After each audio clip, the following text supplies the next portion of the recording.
me, like starting the podcast was something that I always like struggled with communicating with people sometimes. And I feel like it's helped me just be a better communicator. Yeah. If that makes sense. Like even just tell them to come in, just kind of talking. Yeah. Catching up, I guess. And there's so much inspiration you can get from other people, sitting down and asking people about stuff. So it's been good. Like last week I talked to a family friend who actually designed my parking spot in high school. Really? Painted the whole thing. It was like Boston Red Sox logo.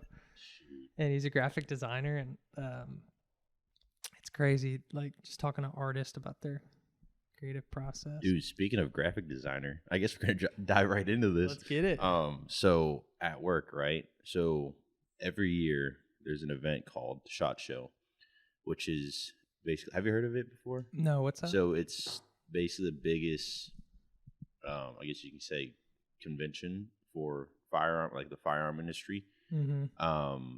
It's in Vegas every year, obviously. So this is basically where companies release new products, the next things basically on all that. But every, like, a big thing there are patches, right? So we came up, not we, I guess we came up, our graphic designer designed it, obviously, but it was Doughboy, like off the the biscuits and whatever, you know what I'm talking about. The Pillsbury Doughboy. Yes. So we named it Tactical Doughboy, and it was a big hit. Like we had people literally coming up to us, be like, "Hey, like, do you have this and that?" And like, no way, whatever, and all this stuff. And we ran out like on the first day. So like days like 2, 3, and 4, like people were literally coming up and trying to get them. And I had this one lady come up. She's like, "Hey, like, do you have any more?" And I was like, "No, like, but I'll trade you for something if you got something." And she was like, "Okay, like, close your eyes and stick your hand out." And I was like, "Oh gosh!" And so I did that, right? So I did that, and this lady pulls out like a foam titty, right? What? And like, it literally had a nipple on it, and she rubbed it on my hand. I was like, "What is that?" A foam titty. And I opened my eyes, and I was like, "Oh gosh!" And like in my head, I was like, honestly, I kind of don't want this because I want to keep this patch. Yeah. But at the same time, I'm like, I feel like if I say no, that's just wrong. Yeah, you proposed the trade. So obviously, I took the titty. Now it sits on my desk at the office. Oh wow, there you go. And everyone comes by and just gives it a good squeeze. The office titty. The office titty. Dude, do you have a picture of the Doughboy thing? I want to see it. Yeah, I think so. Would it be online too or no? Maybe. Let's see. Getting some feedback. That was weird. Dude, that's so cool. Just being able to design something. People loved it, you said. Mm-hmm. So are y'all going to produce more? So that I don't know. We might get a letter from Pillsbury Doughboy himself if he starts selling them, I think. I think giving them away is a different story. But when we start making money off of them, I have service in here. I can.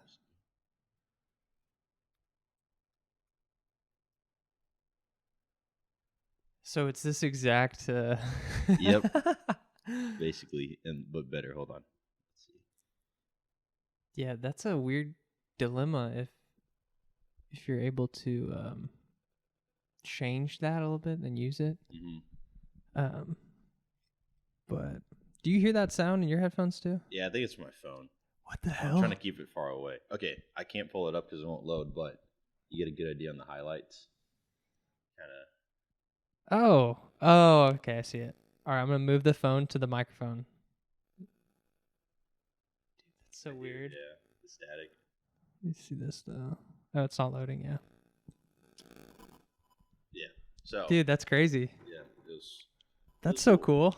You could start like a little, business about it. Yeah, I mean, it's cool to see how people freak out now about, I mean, I guess not regular people, but people in that industry freak out about patches. Yeah.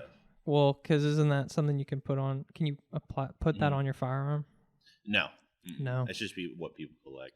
Interesting. I guess that started from military patches. Like you rank up and you get something cool. Yeah. I don't know. I think it's just also cool when it's like a limited amount. You can only get it at some certain time. There's some rarity to it. Yeah. Yeah. That creates like a fandom around it. Mhm. And Creates a little hype, yeah, dude. little clan. You run up the price on them. Then you just need like one of the big influencers. Take a picture with it. Dude, speaking of that, so during this weekend, during that past weekend, I met Chuck Lidell.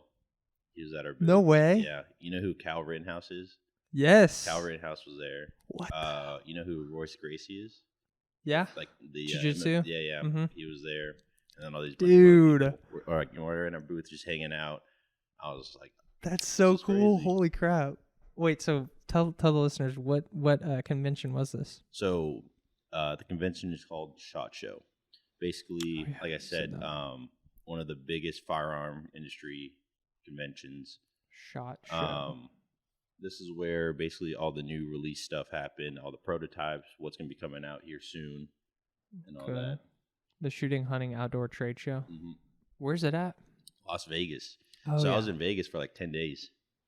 Dude, this looks sick. Yeah, so It's just once a year? yep, once a year in January. Okay. Dude, next January, let me come with. Hey man, if you know our products, I'm sure I can get you in. Dude, so your company that you work for had your own booth and Yep. Yeah. So cool thing we did this year actually. So, we basically had like I believe it was a 20 by 20 section, but our back half was enclosed and it was an airsoft shoot house. So we had digital airsoft targets that basically counted your score. So basically every day, quickest score won one of our new red dots that we came out with. dude, So we were doing giveaways and that's such a actual smart airsoft promotion. stuff. Yeah. I bet that's so fun It too. was fun. It was fun. That's so cool, man. And then were you there just by yourself, or do you had a couple other The whole team was coworkers? there. Whole Yeah. team? Okay. Mhm. How Yep. many of those? How So many guys you got? we have, I think, 8 or 9. Okay. Yeah. Cool. And so the back of the stand, you have the airsoft. Yeah. So Section. basically, it was like it was a pop up tent, right? Mm-hmm. And then it had basically enclosed. It was enclosed, so it had just our product photos around it, which it was really awesome to see the pictures I took on there and on all the videos that were playing in this convention. Too, Dude, like okay. everywhere we walked, I'd see it. Really? So it was cool. It was really satisfying. But yeah, so that back half we put like kind of like tarps inside to make a little course. It was a little dark too, so it kind of worked out. But Mhm. yeah, so digital targets that count your scores. You can hit it with an airsoft gun, the airsoft BBs. Dang. Yeah. Did y'all do it yourself? Like, Oh yeah. who was the best in the office? Honestly, I think it was me. Oh, convenient I answer. think it was me. So was it a pistol airsoft or So kind of a rifle? we thing? did both at first. Okay. But we didn't think about how hard we were using them, so they kept on dying and dying. So towards the end of the event, we just ran rifles only instead of pistols. So this is a 4-day event? Yep, 4-day event. Okay. Yeah. So y'all get up there 23rd and then Are are you there all day? Yeah. So this All is day? it's like during the convention. I'm pretty sure it's like 8:30 to like 5:30. Okay. Do y'all go get dinner or kind of do your own thing after? Yeah. So this year, I mean, there were some days we had team events, and then some days like you can go do things on your own. Didn't do too much, honestly. Is this your first time in Vegas? This is my 3rd, I believe. Oh, okay. Yeah. Wow, you've been a couple Mhm. times. I went the first time 2021 for a wedding, November, and Vegas isn't my type of place, I'll be honest. Dude, freaking Vegas took my money. Same. I was So you did a little gambling. yeah. Yeah, man. It was only I only lost $300, but I sat down at a blackjack table. And Goes dude, I quick. sat down for like 5 minutes, and this lady literally took $100 just like that. I was like, all right, I'll see you later, man. Yeah, it's a black hole sometimes, but I feel like you got to get a group of people, sit down at the same time, like 5 people. and Yeah. Have the same strategy, but what do I know? Same, dude. I just swear I have no luck with casinos. Yeah. I don't think there's been once I have actually came out with money. Dude, I don't think I have either. I think I've broken even. Yeah. But then I lost big in Vegas. And I was like, it's not worth it It anymore. hurts. It hurts. S- Have you been to the buffets in Vegas? Yeah, our family went to one. Dude. It smacked. We went to one when I was there, and it was amazing. Dude, they're nice. High They're quality too. expensive, but Yeah, so worth it. I for think. sure. They had like lobster, Crab legs. It was like, damn. Had everything. Usually, I'm not a big buffet fan, but these are pretty good. It was yeah. High quality. I don't even know if you would count. I mean, yes, it's a buffet style, but it's not buffet. It's like actual quality. chefs. It's better quality. Cooking. Yes. Interesting. So we're at this event. Were you able to promote your Instagram and some of your content? Yeah. So I do run the Instagram for our page. Mm-hmm. So. Well, yeah. Okay. Yeah. Nice. We'll have to shout that out in the show notes. Yes. Yes. Because I follow your pages, and that's one of the things I like about you. How you have like an entrepreneur spirit, and you've got like a couple pages. I have so many pages. Not including the work one, but yeah, I've thought about just canceling them out and just kind of putting all on one. But I'm like, I don't know. I feel like I've built a little clan for each page. Yeah, like, totally. Oh, like someone likes to, likes guns, so you can go follow that one, or cars, Mm-hmm. follow that one. But which one did you start first? just my personal. But yeah, obviously. personal. Yeah. And then you got in the car one. So yeah, personal, and then I think it was car, and then I had the photography one, which I never really used. So I was like, I'm just gonna turn that into my gun page. So I deleted everything and just basically changed it all up. Okay. And just turned it into my gun page. I was gonna ask you about that. So what kind of inspired you to create content on Instagram? Honestly, like I just like taking pictures. Obviously I've gotten better over the years, and I've been getting compliments on them. Like, because I usually, once I take them, I just send them to my friends. I don't really share them. Yeah. I'll share them on Facebook. Facebook is the place I usually just dump them all my photos. Yeah. But sometimes I just, I don't share them for some reason. So I feel like with my guns on a gun page, I feel like I need a specific crowd. Because, I'm not, to me, I could post that on my personal, right? But then all my people that follow me just for my personal life is like, what the heck is this? So I want to basically push my content towards people that actually want to see what I'm posting. That's smart. Yeah. I was going to ask you about that. Like, do you have any tips for people that are trying to grow their Instagram audience? Or I guess find out what people like, be consistent on posting. Obviously post good content. Yeah. Follow the trends. Interesting. All that fun stuff. It's honestly a simple thing to grow. It is hard. Yeah. Like growing our work one. Last year, this is crazy to me. So last year during SHOT Show time, right, for work, I'm pretty sure our work Instagram, we only had like somewhere between 4,000 to 5,000, right? Okay. This year, a year later, we were at 22,000. No way. Yeah. All right. What's the Instagram account? Accufire Tech. Okay, I'm gonna pull it up right now. Accufire Tech.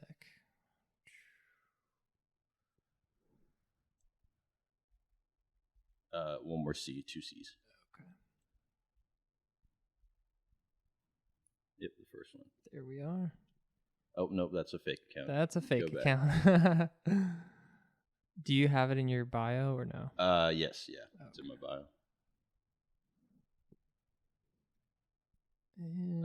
Type in Juston Lok 24. Okay. There you are.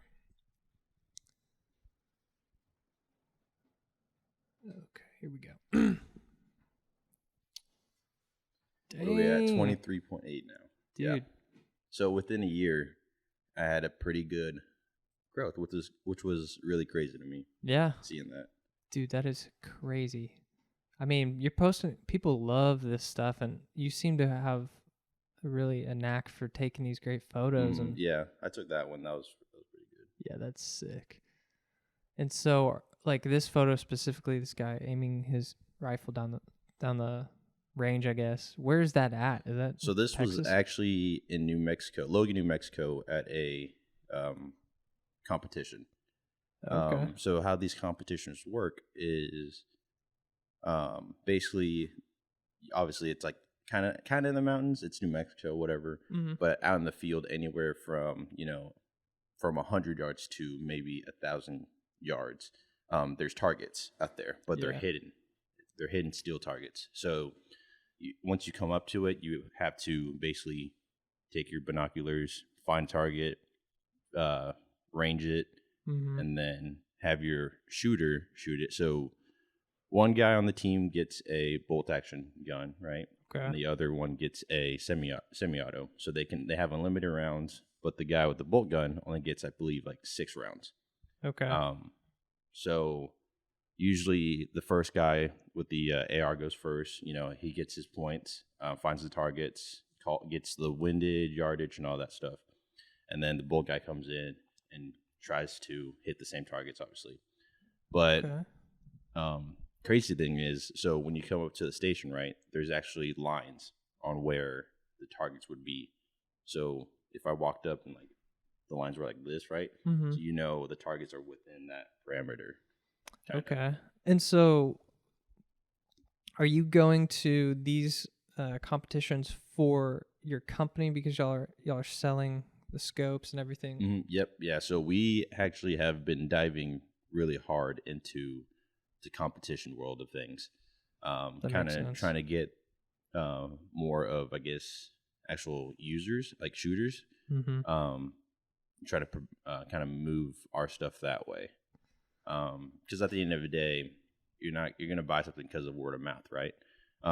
If someone knows the product is good, then you're going to trust your friend, right? And Absolutely. Yeah. like, this is what I use and this is awesome. Like, Mm-hmm. you should try this. So that's kind of been our new approach to things, kind of diving into the competition world, Okay. getting our name out that way. Dude, that's awesome, man. I kind of got into guns last year or the year before. I bought my first firearm. Just a pistol for personal Yeah. protection. But I wanted to ask you about that. What got you into guns, and what sparked your interest in firearms? So one of my friends from college took me to his ranch, right? And that was I've shot guns before, but when I was younger, so I obviously couldn't buy guns or anything like that. So he took me to his ranch, and I just shot a few guns there, and I was like, I'm gonna buy a gun. Like, this seems fun. Yeah. So I bought my first pistol, and next thing you know, it was just downhill from there. Dang, man. So Keaton, if you do listen to this, you're a bad influence. Or good influence. Or good influence, Yeah. yes. No, I've had a really good friend, Connor, who I was telling you earlier about. He kind of introduced me to this whole world of firearms and hunting, and It's addicting, similarly, man. It's addicting. yeah, Especially hunting. we'll definitely get into that. But I wanted to ask you: do you have a favorite firearm? How would you describe your favorite firearm in your collection? Probably, man, I don't know. Probably just, obviously, I have two. I guess one of my ARs and one of my pistols. Okay. Yeah. Nice. My favorite gun is obviously my pistol. It's the only one I have, but I've been looking at an AR, but I also want to get a shotgun too. Yeah. Because I've heard the shotgun's the best for home defense. Because apparently you hear that. Yeah. But, okay, here's my thought on that, right? Yeah, tell me. So, my dad actually told my mom this. He was like, if someone breaks in, just grab the shotgun, click it, whatever, chamber it, and, thief will go. Like, if they hear it, they'll go away.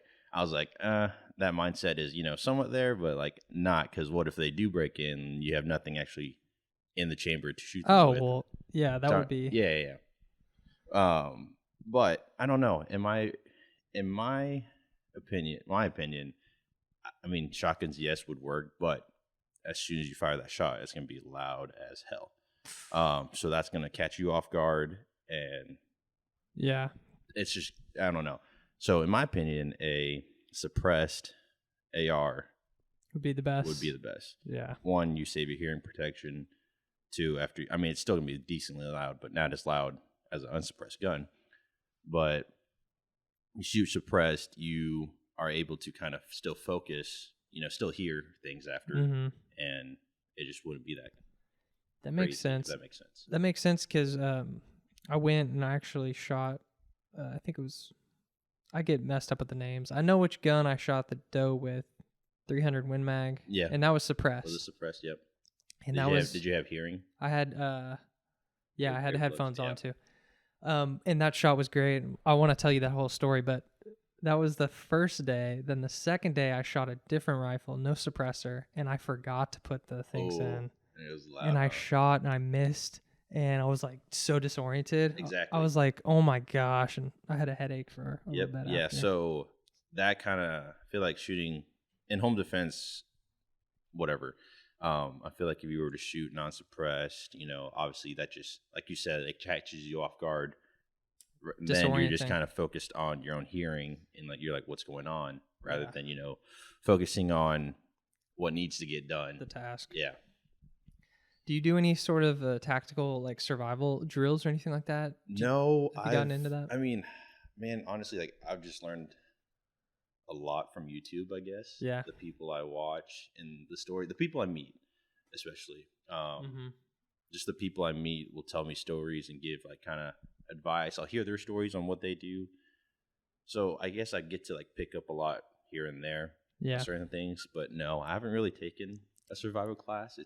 Bro, I want to show you this video. This is a comedian, Brian Callen. He does this thing. It's like a survival training drill. And just watch this real quick. Oh, yeah. So I actually met, so the building this guy's in, he's in Haley Strategic's place, right? Oh, really? Okay. Yeah. So Travis Haley he's the owner of this whole thing. And he was actually at our booth. We talked a little bit. Dang. So the science behind this is actually crazy, right? So for the listeners, let's just explain. Like he's in front of this screen. It's like a movie theater screen, standing up with a fake pistol with a target. Mm-hmm. And it's playing these strategies, I guess, or yeah. So basically, he has a real gun, but it uses like some type of laser when you put in the chamber. Okay. So it doesn't actually fire real rounds, but it gives you a real round feedback, right? So it's almost like a 180 screen. It has like these, active shooter situations. So actual police, military, anyone can, well, not anyone, but like law enforcement people can go and train, right? So in the video, you see him jump here at some point. So they actually put some like shocking system. Yeah, I saw body, that. Right. So that kind of if you get hit. Yep. If you get hit, it gives you like that. Oh so my goodness. That's basically him getting shot. That's crazy. I bet that. And you can see sweating. Yeah. So it's like real life. So they actually like stress test you and stuff. Dude, like there's a lot of actual science that goes behind this training and not just training. That is so cool. And I'm sure they're working with law enforcement. Yep. Yeah. That's so awesome, Travis Haley is actually a pretty cool guy. Like I said, like there's so much science behind his training that he has going on. That's awesome to hear, man, because there's so much stress for law enforcement. And like you gotta, you just gotta, like you cannot, basically his thing is like, you just gotta get rid of that stress. Don't act out of stress and actually think through what needs to happen. That makes sense. And like a different example is like, I'll shower in the morning, and then at the end of the shower, I'll turn it all the way cold. And it's sort of like stress resilience. It's like you're just getting used to, like, what if you're outside and it's like 30 degrees and you're out there for a while? Yeah. You don't want to be able to. You don't want to crumble. Freezing. Yeah. But I would want to try this. Dude, I think we were going to stop there, but we didn't have enough time. So he's in Arizona. Okay. But yeah, that's something on my list that I want to try. Seems really cool. Dude, yeah, that's so cool. In your opinion, what role should firearms play in personal protection and recreation? What do you mean? Like, do you think the role of firearm is to just protect someone, or do you think there's actually recreation? I think there is. I mean, dude, it can be used in so many ways, like hunting, shooting sports, training. Like, I feel like there's just limited amount of things it could be obviously used for. Yeah. Um, One of the things that I think about guns is that I heard this from someone way smarter than me. Is like guns or firearms enabled the smaller guy to like be able to defend himself in a situation where, say, there's no guns. The bigger dude, in a one-on-one situation is always going to win, most likely, right? But the gun enabled. Okay, so now he's not going to come around and bully you anymore because he knows that you're going to defend yourself. You have a weapon. Or he's not going to come try to rob your house. We have weapons here, sign, or anything like that. And I just think that's an interesting dynamic of the guns. And yeah, it is, but also it's having a gun is more of like a what do you want to call it? I don't know the word for it. Responsibility, yes. It's 100%. Not like, oh, you have a gun, like I'm gonna, flash this thing around everyone. It's a big responsibility to have a gun. And even if you're shooting sports or just like out training, it's 100%. It's a big responsibility to know what you're doing with it, how to use it. So proper training is a big must in owning a firearm.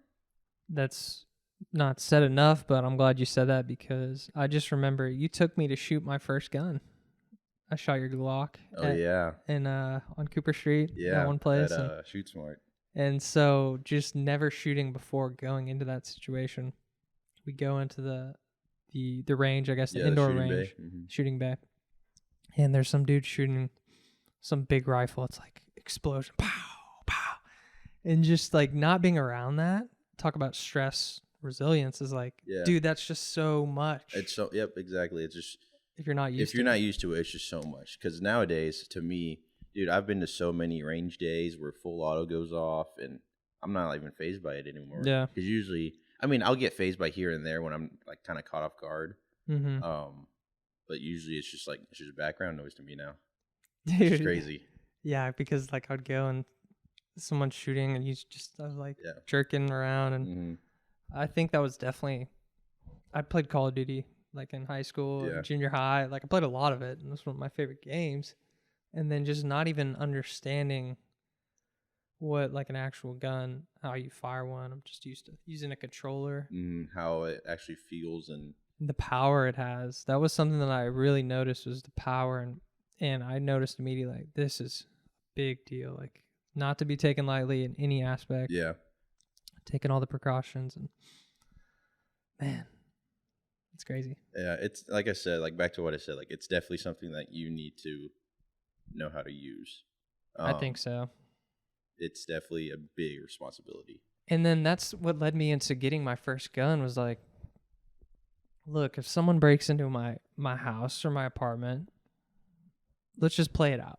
Okay, so middle of the night, I'm sleeping. It's like 4 a.m. I wake up, I hear something, my door's like being rattled, and it's kicked in. Yeah. Like playing that out from that point, literally I was like, all right, well, I guess I'll get a knife.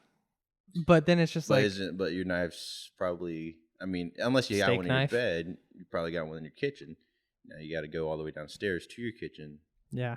Where, most of the intruders are probably going to be, downstairs while you're upstairs. And then or whatever. They probably will have a gun too. Yeah. And so I was just like, well, responsibly, like, especially when I have a family, I need to have some protection. And, it's kind of a dark thought to think about, but yeah, definitely when something like that happens, definitely you are the first responder to your own situation, right? Yeah. Yes, you can call the cops, but they're not going to be there within that time frame of that 5-10 minutes. Yep, yeah, or even less, man. Like your safest spot, honestly, at that point is in your own room. Because as soon as you exit, you're going to be face to face with them. Could be a couple people too. Could be a couple things. Also, so this leads me to my next thing is knowing your house really well. Obviously, knowing where obviously all the windows are, where the doors are, what your next move can be. Kind of thinking ahead of of the game. Where are the exits? Yeah. Family plan. Exactly. What are the daughters gonna do? Yeah. So I mean, like something like people might think that's crazy to think about, but man, if it happens, like you'd rather be prepared than just have a mental breakdown and not know what to do. Yeah, and then You know you're what I mean? gone. Yeah. And that's what people say too about preppers. Yeah. They're like, oh, these guys are paranoid. They're crazy. I mean, some are, but hey, man. yeah. Yeah, no, I get you. There's extremes in everything, but those people they got all the food right now. They got shelter. They World are War one step III ahead of all of us. But yeah, I do believe that knowing your house really well, having a kind of game plan in the back of your head before just going balls to the wall, just going crazy is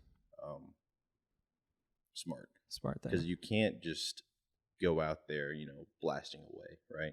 You want to actually be able to see who you are shooting at and not shoot the wrong person, right? Yeah, and there's also rules to where certain engagements happen. So, like, if someone is already running, you can't shoot them behind their back, if that makes sense. I think I've heard that. Yeah. And that's like in the legal environment. Yeah, I'm not 100% sure in which situation that's in, but I know it's in there somewhere.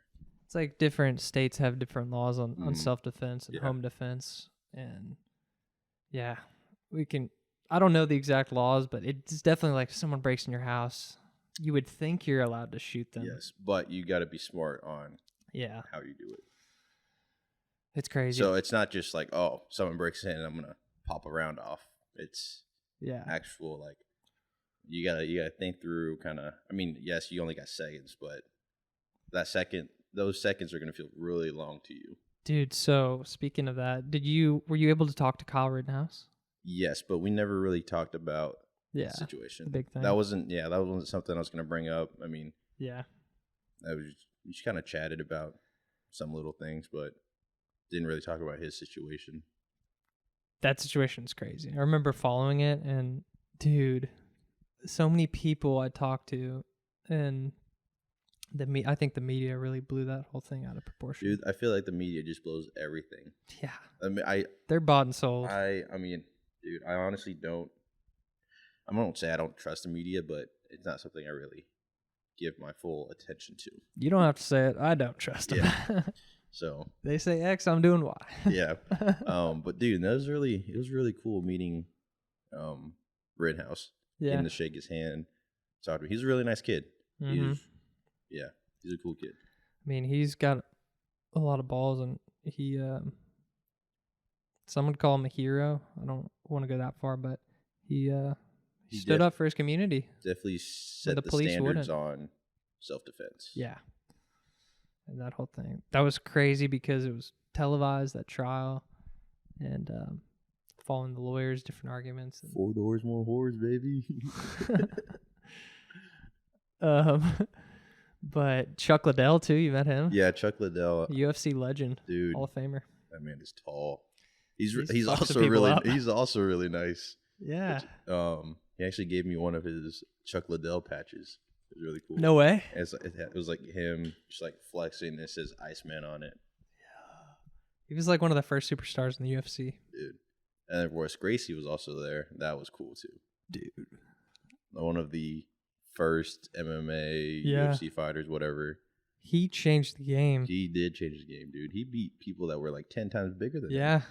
And he would, oh man, that's so crazy. It's funny you mention that because I've been thinking about starting a jiu-jitsu class. Really? And I need to just pull the trigger on it, man. And I've been slacking on that. And partly it's kind of procrastination, and I know it's gonna help me. Yeah, it's definitely. I mean, that's another self-defense thing you can learn, but training, it's a lot. There's so many things I want to do and get trained on. Like, I mean, medical stuff. Survival stuff would be nice, but it's not really at the top. Like martial arts would be cool. So, yeah, we'll see. Because like you said, he was defeating people way bigger than him based on technique and jiu-jitsu. Dude, all these people are actually really nice. That's what happens. I feel like is when and you have all this power, and it's like you get that self-confidence and you're not worried about other things. You know, there's always that kind of trope of like the small dog is like the biggest bark. She's like, and little man syndrome, aka. But yeah, I'll keep you informed on that because I think I'm gonna sign up for it. It's like an 8-week beginner class. Didn't you take boxing classes? What was that been? I did a couple ones, but that wasn't. I mean, there was like technique involved, but it was more of a cardio workout. And I'd much rather learn grappling on the ground because I feel like in a fight, it's like, oh, I'm gonna actually like. I'm gonna connect on a left hand. You're gonna stand there and kind of box him. He's gonna y'all fucking are gonna tackle go to me. the ground, bro. And someone's gonna fucking stomp me out. Yeah, exactly. It's I mean, it's like stuff. every fight. Like every fight ends up on the ground. Pretty at much. some point. That's what they say. The UFC, the best skill is grappling. Mm-hmm. But do you watch UFC? I do here and there. I Not like really to watch into the big fights. Yeah. That's really it. Yeah, man. John Jones is fighting. Really? Yeah, he's coming back at heavyweight. Yeah, I like to watch the big fights. That one's coming up. I mean, I wouldn't say I'm like a huge UFC fan, but it does catch my attention. Are you into a different sport or? Dude, I haven't been watching any sports at all. Really? Yeah.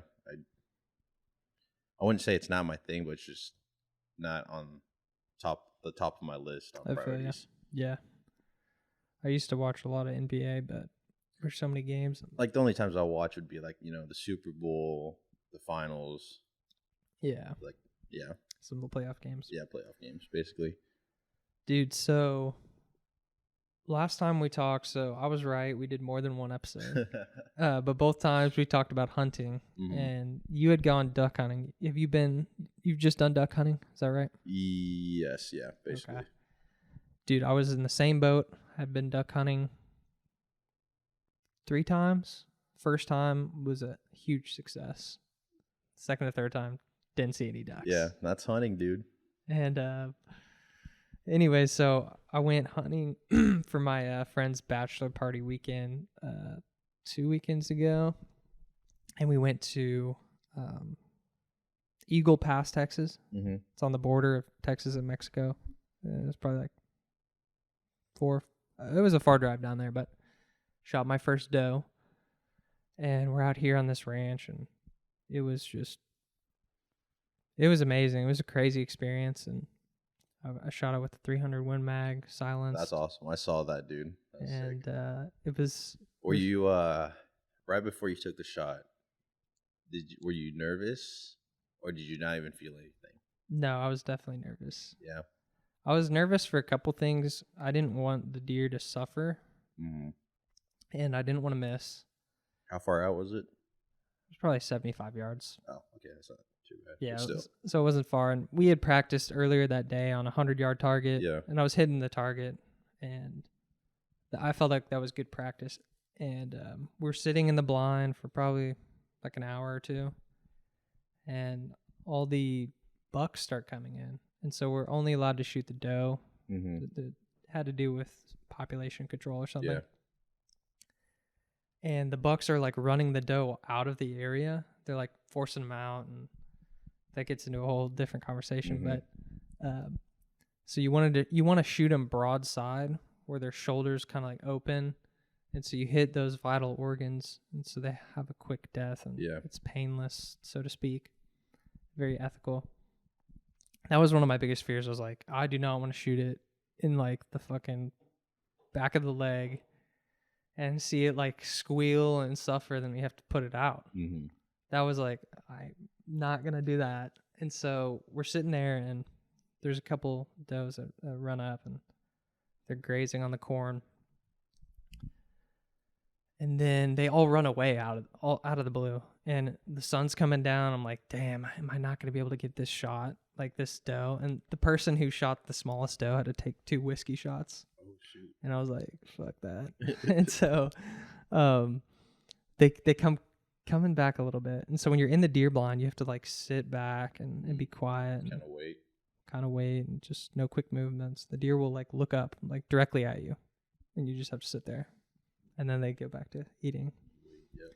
My friend was like, "Yeah, deer were put on this earth to die. They're like the dumbest animals." I'm like, "Well, I don't know much about that, but anyways." So the deer comes, and I'm like, "All right."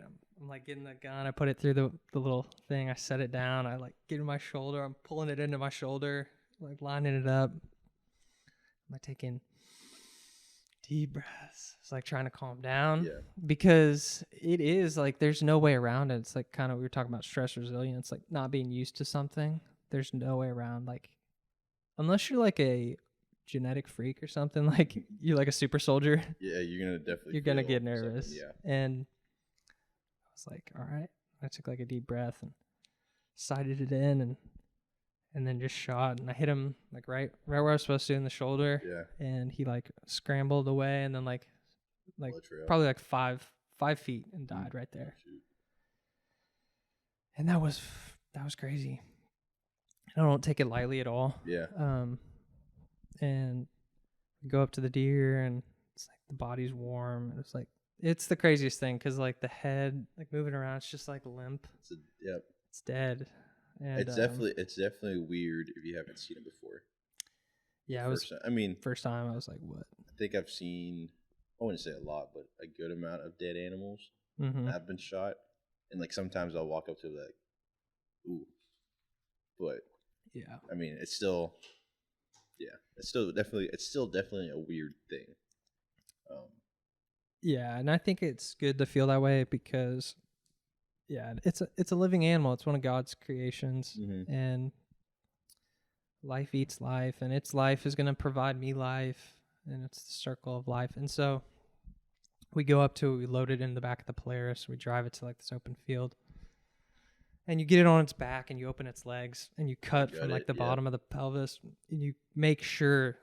Connor was like, "Do not cut the guts, because you break that, it's gonna be a big problem. Yeah, shit's gonna get everywhere, and it's gonna smell. It's gonna be nasty. Yeah, it might even ruin part of the meat." But he was very careful.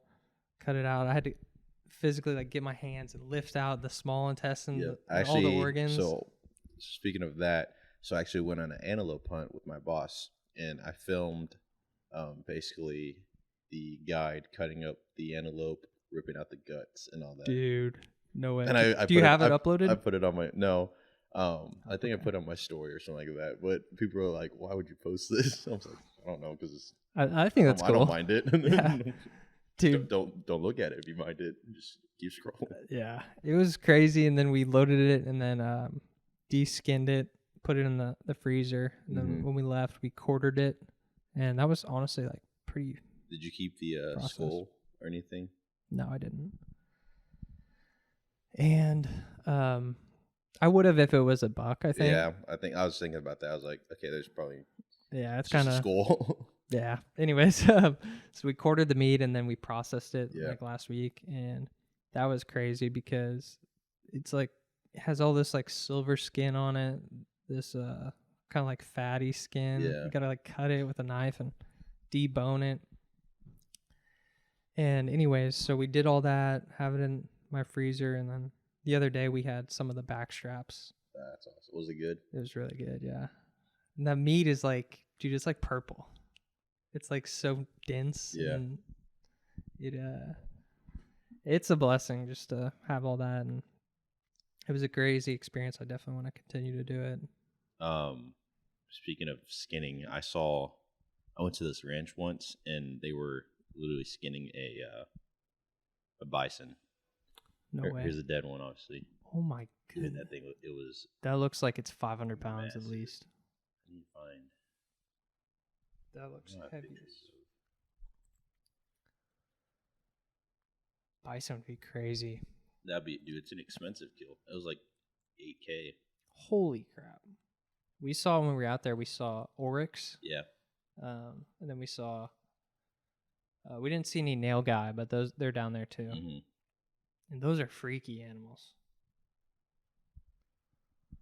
What is this? Oh, wow, yeah. Dude, that looks weird. Whoa. Dude, it was really weird. Big old legs just hanging. Yeah, man. It was really cool to see, though. That was my first time actually seeing that up close and in person. Do you think it gave you like a different perspective on hunting? Or where you get your food from, maybe? No, I just kind of, when I saw it, I was like, just a dead bison. Dang, okay. I think a lot of people, though, they get their chicken from Walmart, their steak from Walmart. I mean, they just don't understand what actually I think there's has to go in. sometimes, I mean, sometimes I'll think about things like that, but I feel like I'm the type of person to just be like, it is what it is. It is what it is. Yeah. You know, I don't think too hard into it because, like, I don't know. It's just not something that flows through my mind, I guess. Interesting. Yeah, I get into it a little bit, and there's certain people like, vegans that think like, there are people that think that you're reincarnated into animals, and then it's wrong to eat animals. Yeah. And I don't necessarily believe that, but then there are also like studies on plants too, like that plants actually know what what like harm is, like if their neighboring plant gets like killed, or like if you see plants, they like move towards the sun. They're living too. People just kind of brush that off, but that's a whole different topic we don't gotta get into. Yeah, that's literally a whole different topic. Yeah, that's not what we're here for. Well, man, that was a crazy experience, but things are going forward, and I'm excited to have all that meat. Yeah. Did you have fun duck hunting though? Is that something that you enjoy, or is it something like you're like, eh? Yeah. So I honestly like the deer, shooting the deer more. Why is that? Why do you not like duck hunting? Not like duck hunting, but why is it not so, I guess, interesting to you? It's a good question. I think the deer. I think it's partly that the deer was actually like a really big challenge, and it was like it kind of scared me a little bit. And the duck hunting was you're just kind of easy, blasting in the sky. Yeah, and then I don't know. That's a good question. I haven't thought about it much, but I would say the deer. And then the duck hunting, you got to get up like really early in the morning. Yeah, dude, I haven't duck hunted in maybe like a year probably. Do you have your own shotgun? Yeah, I went once last season. I guess it's still season, but I went teal hunting, I guess last year. And that was it. I didn't go anymore because I went teal hunting and then went to work, and I was like, I can't do this. Yeah. Well, my buddy Connor, he loves to go all the time. If you ever want to go, you come with. I'll go again. You let me know. Okay. I usually go to Lake Grapevine, but I didn't get a permit this year because I was late on it. And I kind of forgot about it. I put all that kind of like behind me. Yeah. And so I was like, dang, like if I had a permit, I'd go, but. You've just been focusing on your work. Yeah, I've just been focusing on work, and that's really it. Like, people will ask me, oh, like, what have you been up to and all this stuff. I'm like, work. Literally nothing new. Work. Well, dude, I mean, this Instagram's awesome. Yeah, man. Like, huge growth. It's definitely something I'm proud of. It was really cool to see the growth in that, how, like, some of my pictures were on our booth where everyone sees it. And our videos were kind of everywhere. Well, dude, are you able to put ads on these pictures or anything like that? How does that work? Yes. So we are able to put ads on some stuff. We're able to. So it depends. Like, Instagram is really weird, really on and off about certain things. Really? Especially the two-way stuff, and yeah. That makes sense. So there's some stuff we're able to boost and do ads. But also, like, if we're doing ads, we'll focus on just strictly the product and not put a gun in it. But that sometimes still gets, denied, which is crazy. Yeah, dude, I feel like the whole big tech is compromised. I'm trying to show you the So when I went to Belize, I created an Instagram and surrounded this basketball team and did some cool stuff. I really enjoy the Photoshop stuff. And I was gonna say, did you make all those graphics? yeah, I did them all in Photoshop, and I just really enjoy. And this was all when you were. This was when I was in Belize, beginning of 2020, and I was working with this basketball team. And it was not bad. just Some good promoting interactions. stuff. But it was funny. I was telling the graphic designer I had the podcast with last week.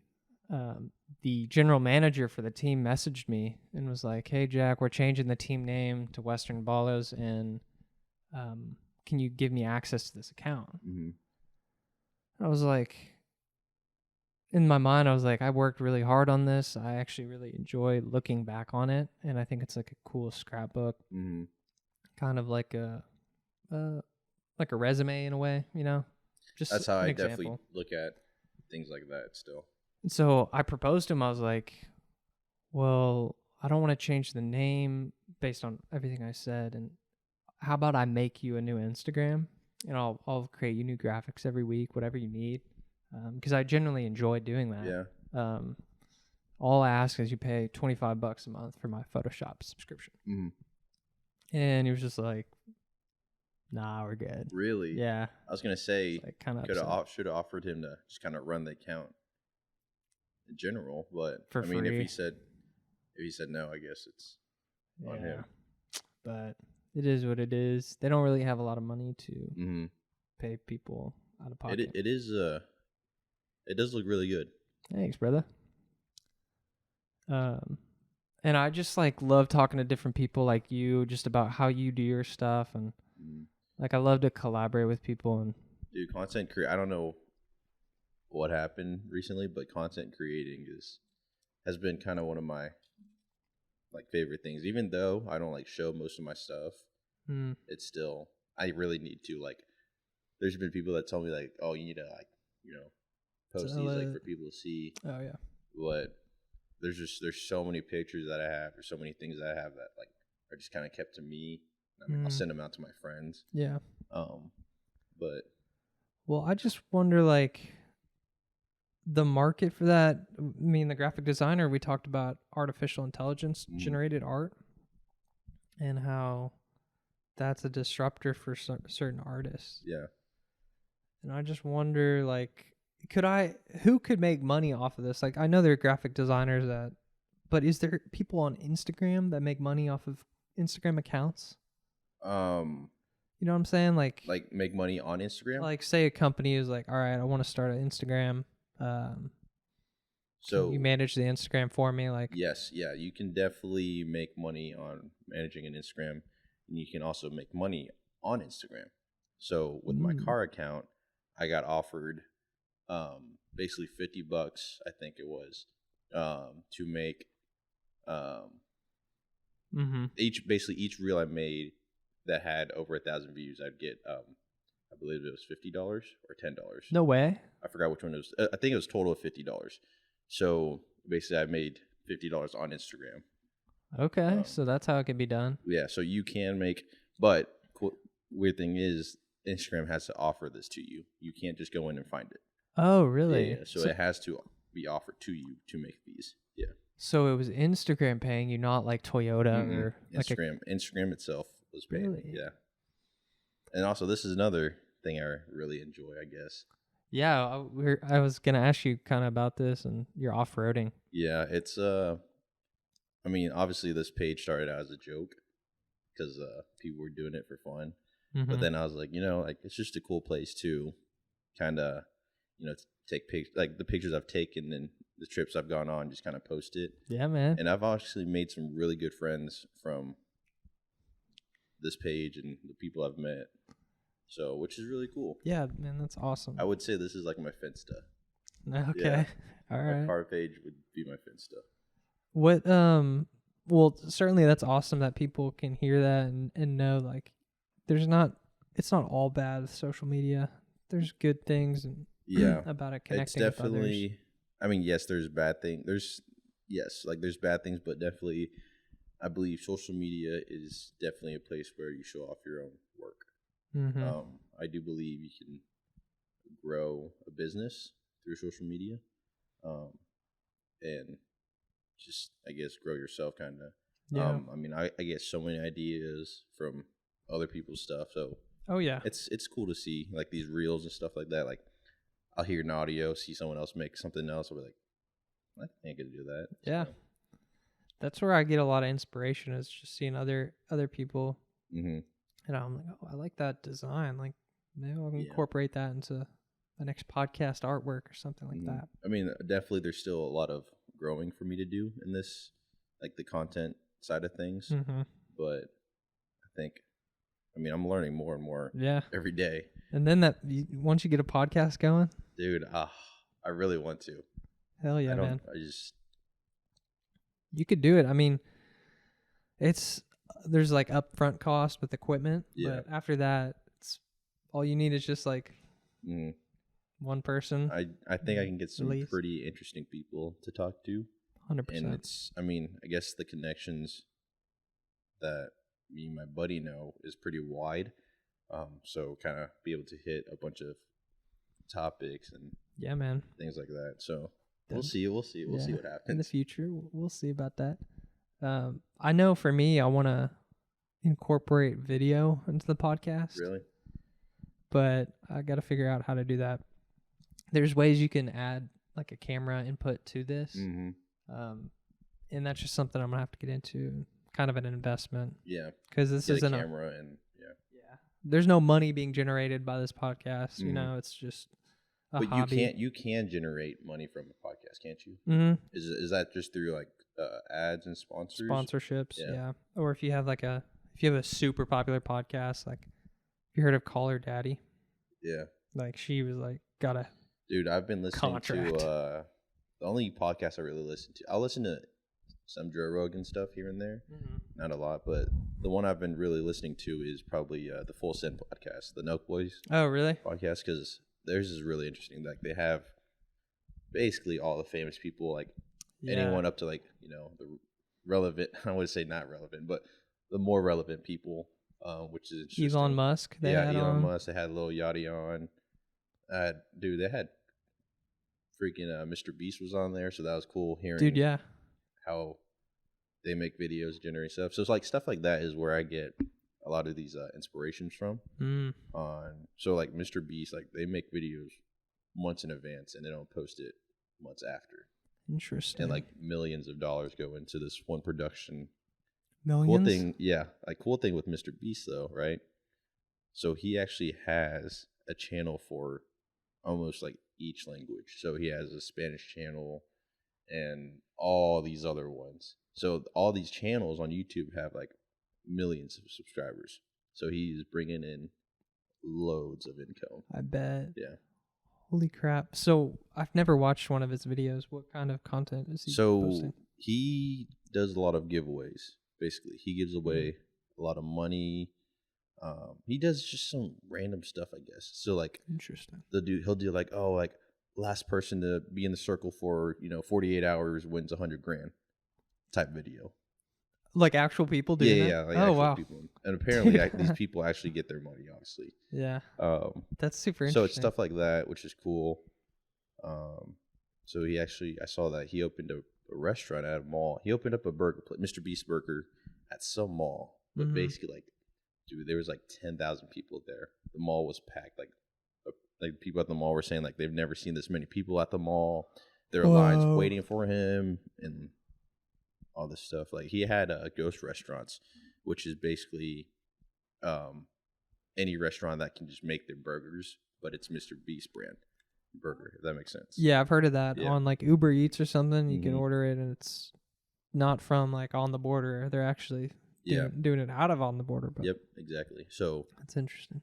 His whole thing is really cool to see and listen to. So definitely recommend listening to that. I know he did a podcast with Joe Rogan. I need to listen to it because I'd love to get some inspiration on this. Let's see how many followers he has. 22.8 million. Dude, what the heck? Like he does a lot of crazy things. This looks like a normal guy. Mm-hmm. And apparently he just lives in a normal house and drives a normal car. Basically just either donates all his money or spends it on videos, I guess. Sheesh. Yeah, this is the podcast with the Nelk boys. I wonder how much he's worth. Did you? Let's see.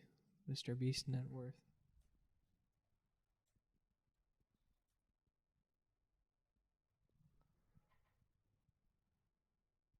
$100 million?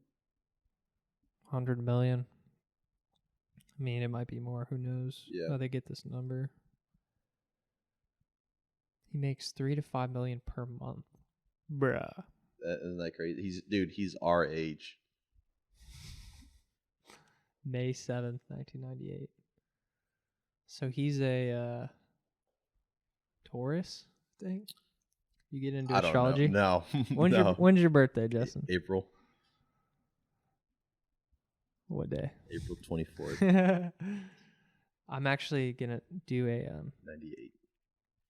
An astrology podcast. Really? Yeah, astrology spirituality one with Taurus. That's what Ben is. Oh, so you're a Taurus too. What are you? I'm a Capricorn. Interesting. Zodiac signs. Love it. Yeah, we'll get into that later, but what was I gonna ask you? Let's get out of here. Get out of this Instagram. Well, so I mean, things are looking up, man. If you ever want to do a podcast together or something like that, or any collaboration, if I can help out or we'll just for be sure around, do one. yeah, that'll be cool, man. You got anything going on the rest of the day? No, probably Chilling? just hanging out, chilling. Nice. It's cold outside, so I don't want to be outside. No. I'm going to play some basketball here in a little bit. What time are you Like in at 3? 3. Have you seen ChatGPT? Do you know what that is? Sounds really familiar. Okay, so it's this program that was created 2014 by, let's see if it's in here. Oh, yes. This is the AI crazy. thing, isn't it? Yeah. Yes, I had actually. You type in literally any question, AI will literally give it to you. Yeah. What is ChatGPT? Hold on. What is... I've been playing around with this, and it is wild. What if you type in your own name? It'll be like, there's not enough information. ChatGPT is a conversational language model based on the GPT generative pre-trained transformer architecture developed by OpenAI. It is trained on a large data set of text and has the ability to generate human-like responses in a conversation. It's designed to support a wide range of conversational tasks, such as answering questions, generating text, and engaging in conversation. Yeah, this thing is crazy. It is wild. It's created by OpenAI, leading research organization in the field of artificial intelligence. Elon Musk started it with a bunch of other people. Yeah, in 2015. And so you can type in questions like off-road driving questions. Did you search that? Yeah. This is what I did. Generate 5 unique questions to ask someone who spends time driving off-road. Gave it to me. Are these the questions you're going to ask me? I asked you a couple of these. What inspired you to create content on Instagram? But yeah, man, you can like ask it. I mean, I was asking it about. That's cool. Pfizer. It's definitely a new way to use. But it's creating a lot of issues for school teachers, and like you can say, write me. Dude, it literally will do. It'll do whatever you want. And it's supposed to generate responses in a human-like manner, which I think's kind of dicey. Yeah. Because if it's not a human and you're talking to it like a human, I don't know. I think there's some weird ethical things going on. It's definitely weird if you think about like kind of the big picture of things. It's like, okay, you have this now, right? You have this AI chat that speaks to you like a real person. Mm-hmm. What is it going to be like here soon? Dude, you're speaking my language. It's like, I can't even get it out of my head on how like to explain it. Like it's in my head on what all this could be, Oh yeah. but I don't know how to word it, which is And what's happening is the AI is pulling from all the internet, and all these questions people are asking, it's getting smarter as each question is asked. So it's improving and itself. Dude, and it's not like continuously. This thing, you know, takes like seconds for it to give you an answer. Like it types as soon as you press enter and you ask that question. Microsoft has invested $11 billion into ChatGPT. Really? $11 billion. I need to start using this more. Yeah, it's wild. And then also like AI too, if you think about it, if it doesn't have, this is where it gets mental. Like if there's no conscious for it, or there's no ethics in it, how do you know it's not making itself so smart that it's trying to, this is my conspiracy mind just goes here. Yes, it's conspiracy theories. I love it. It's getting so smart where it's like putting a facade out, but in the background, it's actually trying to ruin humanity so it can take over. Yeah, I can see that. What the fuck? That's crazy though. Like you said, like the more we ask questions, the smarter it gets, Dude, which is so crazy. It's like all those movies, like, oh, you feed all these information to this one robot. Next thing you know, it becomes a real robot person. Have you seen Ex Machina or Machina? I think so. It's the robot. It's like the billionaire creates this AI. Dude, we're about to get. Have you seen iRobot with Will Smith? It's my favorite movie. This is about to be iRobot, man. Which side are you on? I don't know. Yeah, there's people talking about like, should AI have a Bill of Rights? Oh my gosh, here we go. It gets crazy. Like the future is going. It's going to be wild. But I was driving a Tesla. Never driven one until this moment, and I did the self-driving. And we're driving along in the neighborhood. We're going through an intersection. You have your hand on the wheel, right? So we get in the intersection. It jerks left, like in the middle of the intersection. It just wants to go left. It just like jerks left, and so I like grab the wheel and straighten it out. And I'm like, bro, what was that? Yeah. You think it would have made that turn for you? It was trying to take me out. It's like he knows too much. AI was trying to take you out, man. Nah, I just there's a point, I think it's called like the point of singularity, is like when AI gets so smart where it surpasses human beings. And if it's improving itself constantly, it's like we might enter that point like this year.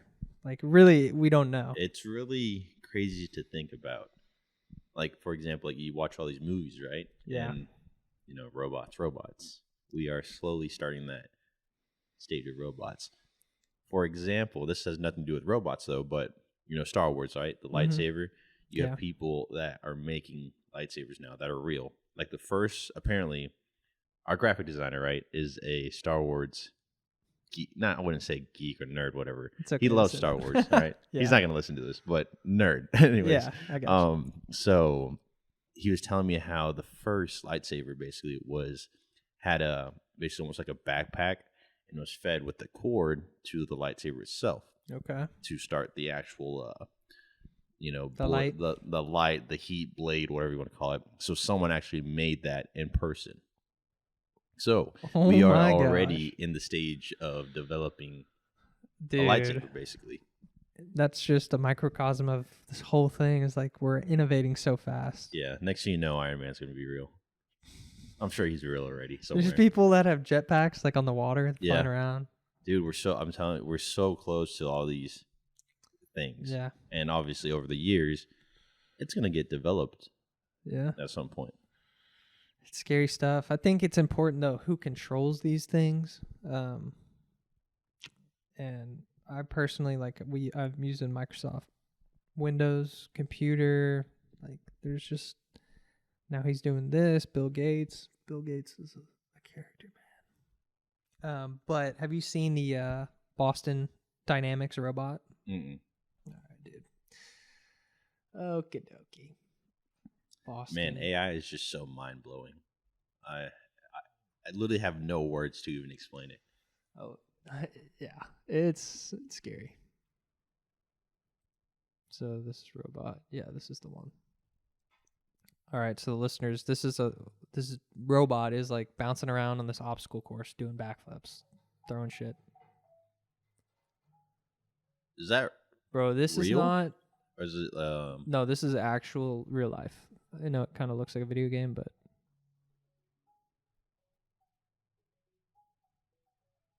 What? It looks so fake.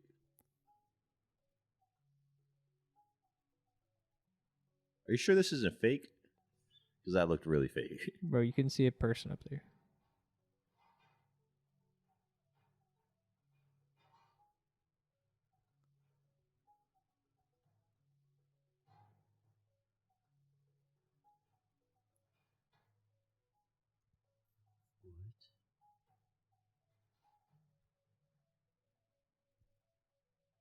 So for the listeners, this robot has just gone through this little obstacle course, pushed over this thing. Imagine that with a AR. Imagine that just walking down the street. Yeah. It's okay. Things are We're gonna be get fine. crazy, man. They're gonna I'm get telling crazy, you. but it's all gonna be good. We're gonna be here for it. It's exciting. Dude. The next thing you know, robot freaking laws are gonna come out. Robot rights are gonna come out. They're gonna elect a robot leader. Robot leader. It'll like remember like, oh, that time you cursed it out because the Wi-Fi wasn't working. I'll remember everything. Like Start torturing not like you. a human. Like you will not forget at all. It's like a Black Mirror episode. Dude, that show is. I haven't seen it. I haven't watched it recently, but Mhm. when I watched a few, it was pretty twisted, It opens your mind a little bit. dude. Black Mirror. Dystopia. Have you seen any good movies recently? No. Any shows or anything? The only show I've been watching is Yellowstone. Yellowstone, 1883, 1990, 1923, whatever it Yeah. is. Do you like this? I honestly do. Yeah. So that actually opened my eyes on a lot of things. So right after I finished Yellowstone, we actually drove from Texas to Oregon for work, right? So we drove through Wyoming and all that. So it was really cool to see all that, Yeah. you know, right after I watched it and thinking about like how there's people out there that actually do this for a living and is out in the middle of nowhere for a very long time, you know. Hard life, hard Yeah, living. the Oregon Trail. So the Oregon Trail Dang. was crazy because right after that is when I believe 1883 came out. So it was cool to see, you know, it was really cool. That really did open my eyes on a lot of things, how like there are real cowboys out there. I mean, obviously there's real cowboys out there, but Yeah. a whole new perspective on what they do. 100%. Like growing up, I've seen Yellowstone the first 2 seasons, and everyone that I work with has seen like Mhm. 1990 or 1923, 1883. Yeah. That director Taylor Sheridan. Yeah. He I just started watching. Have you seen Tulsa King? I have not yet, no. So he directed Tulsa King too. Really? It's with Sylvester Stallone. He's like this mafia guy who was in prison for like 25 years, and he gets back to New York, and then they kick him to Tulsa, Oklahoma, and so he's like this New York guy, like Mhm. mobster guy, like hanging out in like these Oklahoma. saloons, and Yeah. like it's really good. So I've watched that, but yeah, there's real cowboys out there and people that. Like even going to South Texas for this hunt, like you're driving through these small towns, it's like farmers, huge land, like people are busting their ass, like, oh, it didn't rain that much, like we don't have that many crops, and but they're supplying like the flyover states, they're supplying like the coast, man. People, we should be really grateful. They have a really good role. I guess, dude, especially, I mean, obviously Yellowstone is kind of based in the Yellowstone, Mhm. which is, I mean, I've been, I think, once or twice, but it's, again, like really cool to see how people fight for their land. And obviously, I mean, Yellowstone's a different story. Obviously, it's a show, but there's some realistic things in there. Yeah. But it's crazy to see how people from so long ago, you know, claim this land, and the generation now is trying to keep this, like fighting to keep this land, to keep this running in the generation. Yeah, there's a lot of weird things in that with Native Americans Mhm. and their land that they claimed, and then the reservation system. Also, that Wild whole stuff. family tree, though, is so hard to keep up with. Oh yeah, Dude. I need to watch 1923. It's 1923 is pretty Heard good. that one's good. I guess have you seen 1883 yet? That was pretty good. Do you have a favorite one? No. I don't know yet. I have to I have to finish 1923 first, whatever it is. Nice. But I feel like they're gonna have one more somewhere between 1923 and Yellowstone. I think. I don't know. I'm not sure. Interesting. We'll have to see. That'd be cool. I think they're gonna come out with another one. I Yeah. don't know what it's gonna be. It's probably gonna be like 2001. I would love to watch something like that. Dude, that'd be A throwback. yeah. Before social media and all that. Yeah. But yeah, I would say Yellowstone has been kind of my, I guess, go-to shows. Nice. Just haven't really, honestly, you remember when you told me to watch Prison Break? Like, this was so long ago, dude. Honestly, it's still probably one of my favorite shows. That show is so good. I haven't watched it really since, but every time someone's like, "Oh, what's your favorite show?" I'm like, Prison "I'll Break. Prison Break." That show was great. Yeah. Love that show. Did you ever get into Breaking Bad? Mm-hmm. Yeah. I haven't gotten into That it. was like the first show I watched. Game of Thrones, my favorite show. Dude, I still have. I've watched. There's some shows that I will literally watch the first one and watch the very last one. That's wrong. And Game of Thrones I'm pretty sure I watched the very last one. Dude. I don't think I watched the first one. Oh man. That show's good if you ever decide to rewatch it. Really? Yeah, you get lost in the plot. There's so many seasons, but Did you ever watch The Office? yeah, So many I've people seen watch The The Office. Office. I think it's a great show. Really? I mean, I don't like rewatch it like a lot of people, but Dude, at some point in college, I'd come home. Literally, The Office is on 24/7. it was actually a British show. You know that before? Really? Mm-hmm. Huh. Ricky Gervais was Michael Scott. And then they had the same story for Americanized, but great show. Michael Scott's so funny. Do you have a favorite character? And from The Office, I mean, dude, I couldn't even tell you who's all even on there. I don't like. Okay, I've only you haven't seen watched maybe it. like a handful of episodes. Yeah. I watched this movie, Triangle of Sadness. Mm-hmm. So good. If you need a good movie recommendation, it's like a satire movie, Mm-hmm. and it's just like it makes fun of like social media influencers, models, and it's honestly one of my favorite movies. I I'm want to watching. watch it now. Yeah, What's it called again? Triangle of Sadness. Triangle of Sadness. It's like Woody Harrelson's in it. Some other people. Let me pull up you'll see the movie cover. What other movie did I watch? I need to watch this movie called The Judge. Have you Mhm. heard of that? Sounds familiar. It's with Robert Downey Jr.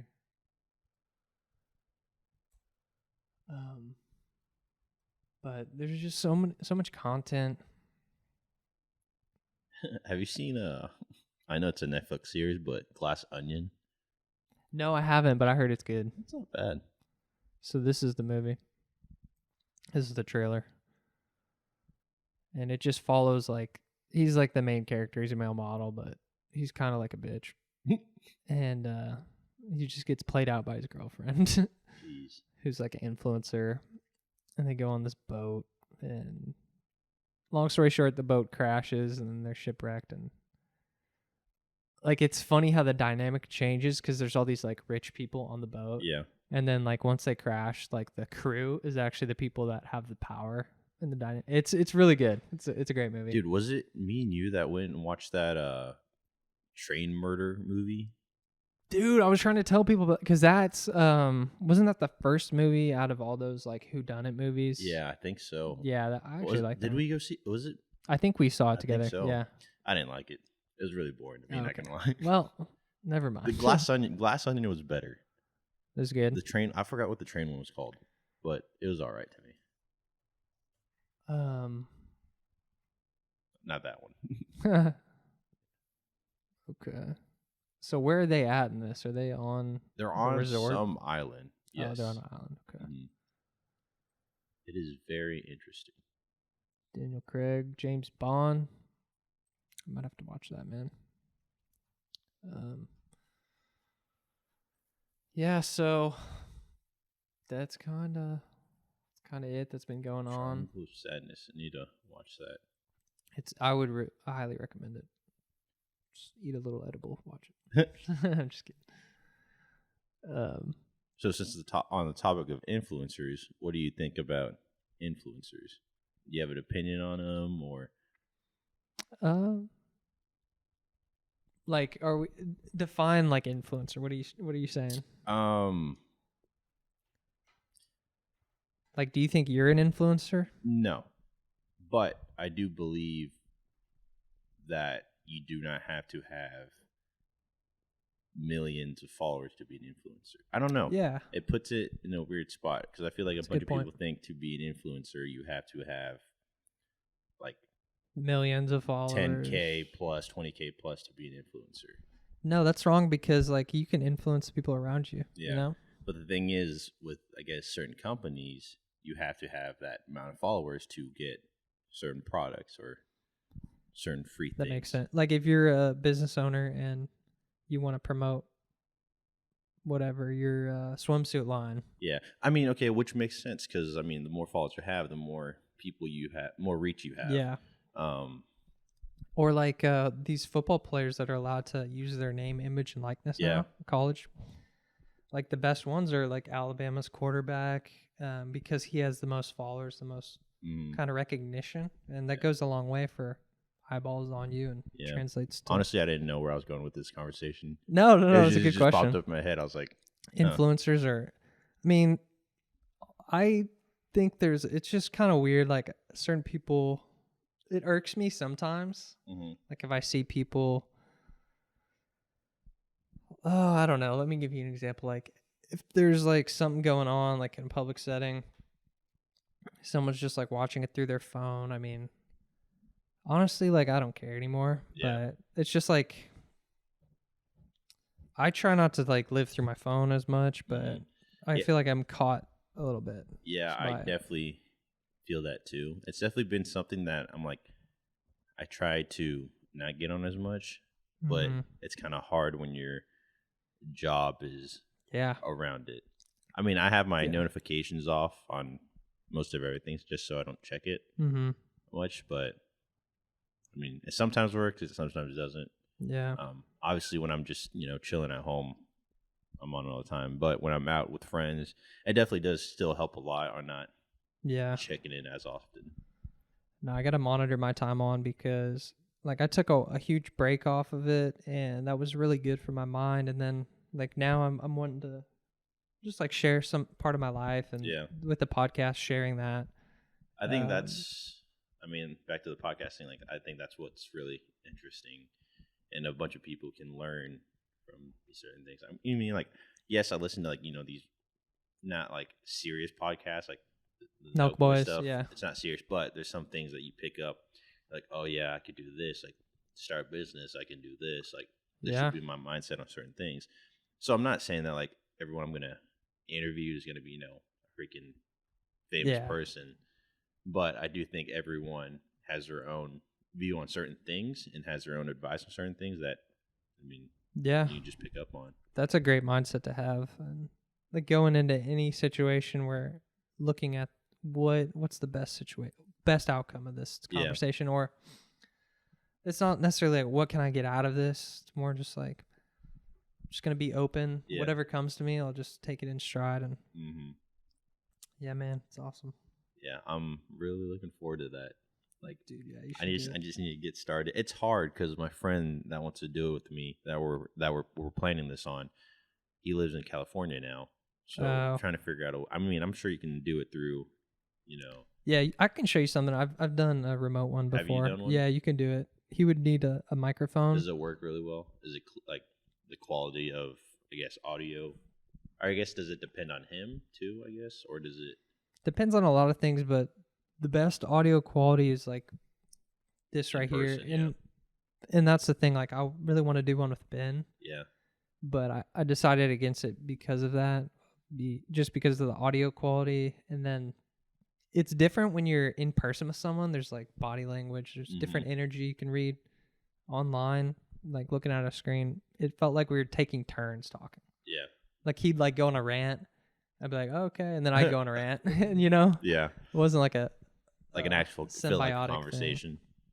But people can do it. One of my favorite podcasts I listen to, it's like about conspiracy, occult stuff. It's completely remote, and the host does a good job of doing that. But yeah, man, it definitely seems fun, man. It's fun. And then I heard someone really smart say this, like if you are naturally kind of a lazy person, if you can just like make commitments, you're gonna end up getting out of that because you don't want to let up on like your commitments. If that makes sense. Yeah. Like if I plan out, I'm gonna do a podcast a week. I'm gonna jiu-jitsu twice a week. I'm gonna work out all this time. Like if you actually plan things, and that way you kind of feel bad if you flake.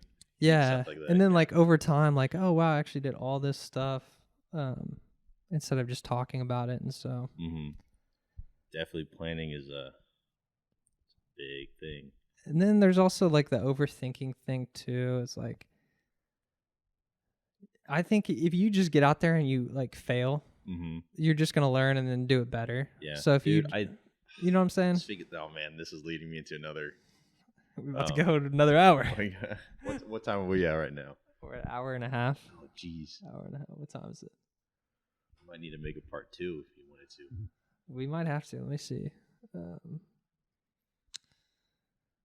It's up to you. We can keep going if you want, or we can. Dude, you tell me. You are the owner of this podcast. Okay, let me pause it, and then I'm gonna call my buddy. Resuming. Yeah, I forgot what we were talking about. Overthinking. Overthinking is something that I deal with, and I think it was more so just like, I don't know. I get in my head about a lot of things, but I feel like you just gotta, like I was saying, to get out there and do something because time will just flow by. Yeah. Definitely a big overthinker here. Literally everything, dude. I don't know if it's still as bad, but at some point it was like really bad from keeping me from like doing certain things. You know, I guess one of the big things is like putting my stuff out there. Yeah. You're like, what if people don't like it? Like, what if I don't get the reaction I'm hoping? So I think that really does play a big thing on me not putting it on certain places. I mean, obviously I'll just dump it to Facebook because it's just my collection of random things, but that's definitely you've dealt with that. Been a huge, I mean, still is a huge like thing in my life of like just overthinking and like, oh, what if they don't like this? What if I don't get the answer I want? It's definitely something like I want to overcome. At some point, and basically gives zero cares. But it's hard, man. Yeah, it's hard to because everyone wants to be satisfied in what they do or what they're doing, right?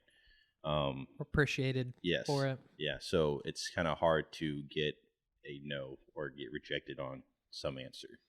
That's true. So I mean, it's definitely a mindset thing, man. Like, I feel you. It's hard. Like even back to like the work thing. Like, I'll post a picture and be like, I really hope this does well because it's just. Well, there's a couple things with that, and like. It's funny because like your brain will get like a bunch of really good comments, but then if someone doesn't like it or someone doesn't like the photo, that one comment just brings you, you're so like, weird. Oh, is it like, that might be like how we're wired in a way. Yeah, so that's why I think, I don't know, like with like content creations, like you just kind of gotta let that go and just, I mean, post it. If no one likes it, no one likes it. Yeah, I mean, it's definitely a hard thing to overcome. I'm not saying like it's that easy because everyone wants to get pleased and get compliments on certain things. So no, that makes sense. And going back to the astrology thing, Tauruses are known for being overthinkers. Yeah, they are. Like Ben is kind of an overthinker too, and it's weird if you ever get into astrology. There's a lot of stuff there, but geez, I might have to dive into it now. But dude, it's so crazy. It's like I'll sometimes have these, I wouldn't say mental breakdowns, but I'll be like, dang man, like I really gotta stop, like dang man, overthinking. And I literally at one point it was like it was like killing me inside. I was like, I need to just let it go. Wow, bro. And like, I mean, a lot of my close friends that I could talk to like a lot, like know that, and they're like, dude, you're just overthinking right now. Mm-hmm. Like, there's been a point to where like me buying things, I will literally overthink it, which is terrible, right? Just buying like groceries? No, like buying like car parts, shirts, hats, like all that Okay. stuff. It's like do I do Should it? I Do get I it? not do it? Yeah. You're just overthinking it. Like, Just do it. do it. Yeah. Because for the longest time, my thing was like, it's such a terrible motto, but if I could buy it twice, buy it. Like, why not? You can afford it. But now it's just like, do I buy it? And I start thinking about all these things, and dude, it's terrible, man. It's taken over my life for a little bit. Man, It probably still is, but yeah. I wish I could give you a little bit of advice, but I just don't know, because I've dealt with that too, and I kind of got to a point, I think it was at the beginning of the pandemic, where I was like, if I die from this COVID, like, I just have to live my life. Like, Yeah. I can't be worried about all these other things. I just got to like do me, live my life. And I was like posting a lot on LinkedIn about like all this shit that's going on, and people were like, should you really do that and all this? And I'm just like, bro, I am who I am. Like, if I say something, I'll stand on that. And like, I really do what makes you happy. And you got to come to a point where you're okay with everything about yourself. And that's a tough point to get to. And that can get us into psychedelics and God and everything like that. But I think you're really smart, dude. I really enjoy like your content. So Thanks, I think bro. you just have to go for it. You know? You got it, man. Definitely things I want to release out there, I guess. Yeah, bro.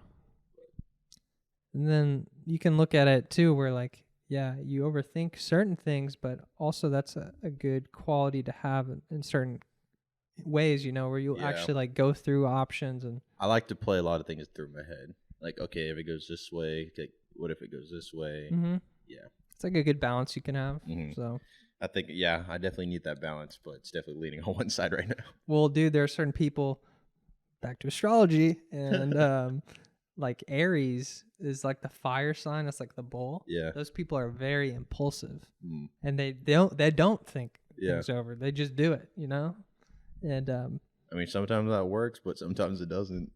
It's interesting. Yeah, that's crazy. Yeah. There's no right answer, I feel like. No, life's all about. I think that one quote is like, "Perception is reality." I think that's really true. Whatever you perceive, it's like things you tell yourself too. Something I've really focused on. Doing like affirmations and telling myself like I'm confident. Words of affirmation is definitely a big thing. Yeah, I do that every morning. Yeah. It's helped me a little bit, but it just kind of got deeper real quick. But man, it's been good talking to you. We should do another one. Yeah, I'm down.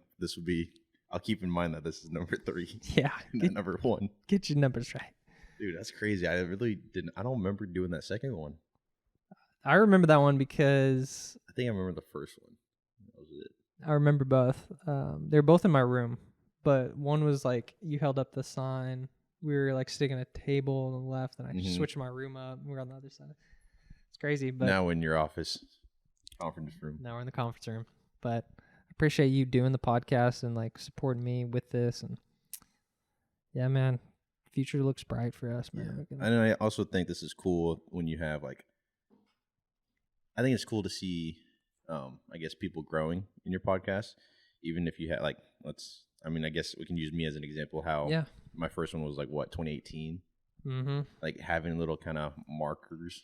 You can go back and listen. Life and which is crazy. Which is crazy to me. It's crazy. Cool to see. I guess the growth in everyone you interview, like that's more than once, and see what they're up to. Absolutely, definitely. I wonder, would you be down for, so we can have up to 4 people, like doing the podcast? We can have a group podcast. I'm down, man. Like have a group one. We maybe watch like, I don't know, UFC fight or something. Or like, I don't know. Dude. Like a shooting competition or something. You let me know. Like I like to talk. There's a lot of possibilities. Yeah, I like to talk. Sometimes I don't like to talk. Sometimes I just like to sit back and just watch. But if you get me going, I can. It's hard to stop. feel like. Well, there's definitely times where, and that's something I've struggled with, is like if I have a guest, like I want them to tell their story. Mm-hmm. And so like I've had to really struggle with like figuring out, like I just want to guide the conversation. I don't want to like put too much input in on myself. Anyways, it's like a give and take thing. Yeah, too. definitely you will be a guest on mine. Let's go. Letting the viewers know why you started and all that fun stuff. Dude, that would be awesome. I'd love to share some stuff, man. Get into it. All right, well, thank y'all for listening. Next episode is going to be Thursday. We have a guest who's a basketball player. He played in Armenia. Really nice guy. And we're doing Inside the Mind of an Athlete. This is just a JOJ podcast with Juston Lok, Accufire Tech. And we're going to put his handles in the show notes. And thanks for listening. Sponsored by Robinson Training.